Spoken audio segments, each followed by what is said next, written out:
Thule bandla. Singabashaya izandla enkulu egameni likaJesu.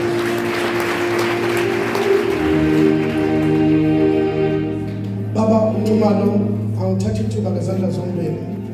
Ngikuhloniphe wena ngendlela yakho namhlanje ubusuku. Sibonga uNkulunkulu okwenze kwaphosable ukuthi ngibe ingxenye yale nkonzo. Egameni likaJesu. Moya wami uthokozile kakhulu kuba kuzo zonke indawo engaba